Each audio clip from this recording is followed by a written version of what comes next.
Good morning, good evening, everyone. Hopefully, I am audible.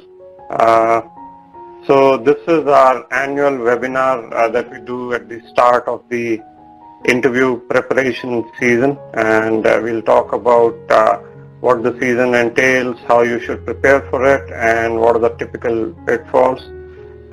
This is obviously open to anyone and everyone, and we'll post it on our YouTube channel as well. So, why the interviews are so important, make or break, some of the important questions, and then typical mistakes that IMGs tend to make. And of you who don't know us, our team helps you in almost every phase of the USMLE other than the exams. So whether it is the rotations, whether it is obviously the RAS application, personal statement, program outreach, which programs to apply to rotations, interview preparation, of course, that is why we are here today, post-interview communication, and of course SOAP, and eventually the final match. Before we get started in terms of the interview preparation, how we go about it, there are obviously mock interviews. There are classes, there is one-on-one advisory, we help you in rank order list. Program outreach, we do it in a closed Telegram group, and we also have program-specific guidance and interview preparation.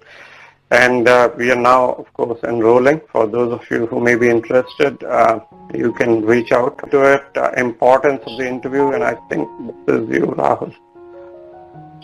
Yeah, so I'm going to speak for the next few minutes. My job is to, or my goal is to sort of get your minds wrapped around the importance of forming in an interview. And, this is somewhat unique, where depending on where you went to medical school, you probably took an exam and did well on the exam and got into medical school, and then took an exam, or would take an exam and get into residency. But this process is much more comprehensive, I think, and I think you have to sort of think through it. So even before I get into the data and everything, you don't need me to tell you that it's a very competitive process, and you need to do everything you can to be able to succeed in this process, right? So let's look at the data for the competition, and then I'll sort of give you some big picture overview. So this is data from NRMP. This depends on which year's data you look at. An average program has about 10 to 14 positions in the match. They get roughly about 2,000 interviews, and going from the 2,000, they interview about 220. Roughly there is a 1 in 10 drop here. So depending on which year's data you look at, the numbers may vary slightly. But the point being, there's only about 1 in 10 individuals who apply are actually called for an interview. And once, roughly about 80% or 90% of them are interviewed, and only about 60 to 70% of people who are interviewed are actually ranked. So your job, in this application process over the next couple of weeks, as you put in your application, is to make sure your application is as good as possible, and it gets you from this 2,000 or 3,000 applications that the program receives down to, preferably the 220, and eventually to be in the top of this group. Now, this graph shows how many applications are rejected based on a standardized screening process. So you put in your application, they put in through an electronic program, and if you don't meet their criteria, they don't actually look at it. It could be an electronic program, or it could be like a non-physician review. So only about a third to half, I would say about a third of applications truly receive an in-depth review. When I say in-depth review, it means that a person is actually physically looking at your application and probably spending 3 to 5 minutes looking at the whole package. Okay, so your application has to be perfect. It has to be easy for the reader. It has to be really, it has to really stand out. But when you actually look at so if you look at the application process, your application and everything that you put in is designed to get you to the interview. Since today the discussion is about the interview, the best way to think about the interview is this.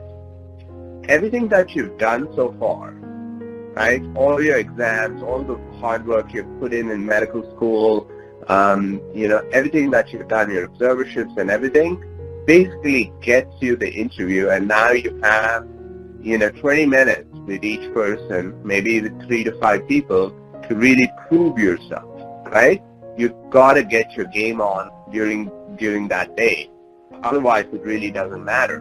Because once you get the interview, remember, it becomes a level playing field.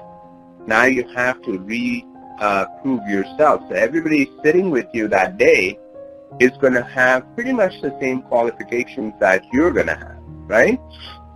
About the same scores, about the same everything else. So your job that day is to say, okay, this is a new, it's a new game. We're going to start from scratch, and I'm going to have to prove myself all over again today, right? So you have to kind of go in with that attitude, and that's what's going to let you succeed. Because once you go in there, look at how programs rank applicants.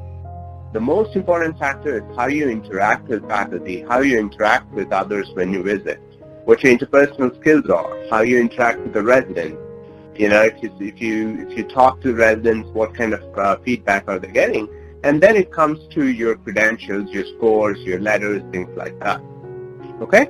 So really, once you get your foot in the door, once you get that interview, you really have to bring your game on and to perform. So from a big picture perspective, what I would say is the time interview preparation and is something that takes time. It's not something that you suddenly wake up after you get your interviews and say, yes, now I'm going to prepare for my interviews. It is something that you start right now. It is a process. Many of you may or may not be used to taking interviews.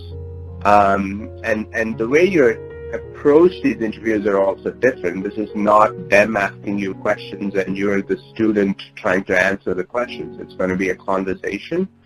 So you have to be able to have an intelligent and confident conversation, and so you really have to start now.